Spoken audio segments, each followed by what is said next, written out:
షాపల్లి గ్రామాన్ని అన్ని విధాలుగా అభివృద్ధి చేసి ఆదర్శ గ్రామంగా నిలుపుతానంటున్నారు టీఆర్ఎస్ బలపరిచిన సర్పంచ్ అభ్యర్థి కోడారి శ్రీనివాస్. జనగామ జిల్లా జఫర్గఢ్ మండలం షాపల్లి గ్రామ సర్పంచ్ అభ్యర్థిగా పోటీ చేస్తున్న కోడారి శ్రీనివాస్ మాట్లాడారు.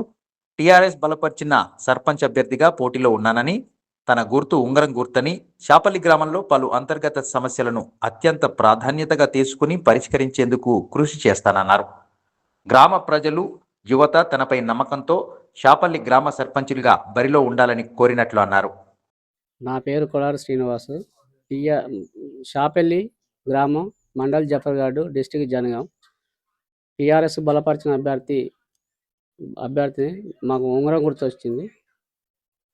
మా కేసీఆర్ చేసిన అనేక మంచి మంచి పనులు చేసిండు. భగీరథ నీళ్ళని, రైతు బీమా అని ఇవన్నీ చేసినాక ఈ కాంగ్రెస్ ప్రభుత్వం వచ్చి 400 హామీలు ఇచ్చి, 6 గ్యారెంటీలు ఇచ్చి ఏవి అమలు చేయకుండా రైతులనే కానీ జనాలను పిచ్చోళ్ళని చేసేంత నట్టేంట ముంచి యూరియా బస్తాల కాడ కూడా లైన్లు కట్టి ఈ కరెంటు కూడా చక్కగా వేయకుండా ఇంద్రమ్మ ఇండ్లని పెట్టి అవి కూడా ఏదో ఊరికి 1-2 ఇచ్చుకుంటా పోతుండ్రు. ఇవన్నీ కూడా పేదోళ్ళకి ఇవ్వకుండా ఉన్నోనికి ఎవరికో ఇచ్చుకొని పోయి అంత జనాలను ఆగం చేసి ఈ గత ప్రభుత్వం చేసిన పనులలో కూడా ఈ 2 సంవత్సరాల్లో కూడా ఏం చేయలేక వీళ్ళు మా షాపల్లి గ్రామ ప్రజలు మాకు అమూల్యమైన ఓటు గెలిపిస్తే మాకు ఈ హాస్పిటల్ కూడా దగ్గర లేవు. ఒక వాహనాన్ని తీసుకొని అది అందుబాటులో మా ప్రజలకు ఉంచాలి. అట్లనే మేము దుర్గమ్మ గుడి కూడా కట్టుకొని మా సొంత ఖర్చులతోటి దుర్గమ్మ దేవాలయం నిర్మించాలని మేము ఇంకా కొన్ని చిన్న చిన్న పనులన్నీ ఉన్నాయి, ఇంకా కొన్ని ఆగిపోయినాయి. అవి కూడా పూర్తి చేస్తానని మా సొంత ఖర్చులతోటి ఒక దేవాలయాన్ని నిర్మిస్తానని హామీ ఇస్తున్నాను.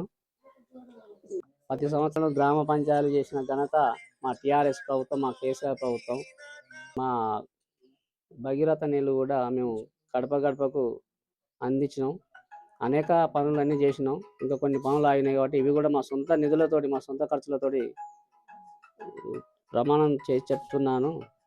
ఇవన్నీ మేము చేద్దామని ముందు పోయినాం. మా షాపల్లి ప్రజలు వాళ్ళ అమూల్యమైన ఓటు వేసి గెలిపించాలని మేము ప్రార్థనిస్తున్నాం. ఇంద్రమ్మ ఇల్లు అనేది మా ఊళ్ళో చాలామంది పేదలు ఉన్నారు, ఎవరికి రాలేదు. ఏదో 1-2 ఇచ్చి వాళ్ళు ఏదో చేతులు దులుపుకొని పోదామని చూస్తున్నారు. అర్హులైన అందరికీ ఇంద్రమ్మ ఇల్లు ఇవ్వాలని మా యొక్క డిమాండు. ఆ పనులు మేమన్నా చేయాలని అనుకుంటున్నాం. రాబోయేది మాదే ప్రభుత్వం, మా టీఆర్ఎస్ ప్రభుత్వం. ప్రభుత్వంలో అయినా మేమైనా అందరికీ ఇల్లు కట్టించి అన్ని పనులు చేయాలని చూస్తున్నాం. మా సొంత ఖర్చులతోటైనా హాస్పిటల్కు మాకు సౌకర్యం లేదు. ఒక సొంత వాహనాన్ని తీసుకొని మా సొంత డబ్బులతోటి అందుబాటులో ఉంచి ప్రజలకు కూడా మేము అందుబాటులో ఉండి ఎల్లవేళలా వాళ్ళకు సహాయ సహకారాలు అందిస్తున్నానని హామీ ఇస్తూ మీ అమూల్యమైన ఓటు వేసి ఉంగరం గుర్తుకు గెలిపించగలరని కోరుతున్నాం.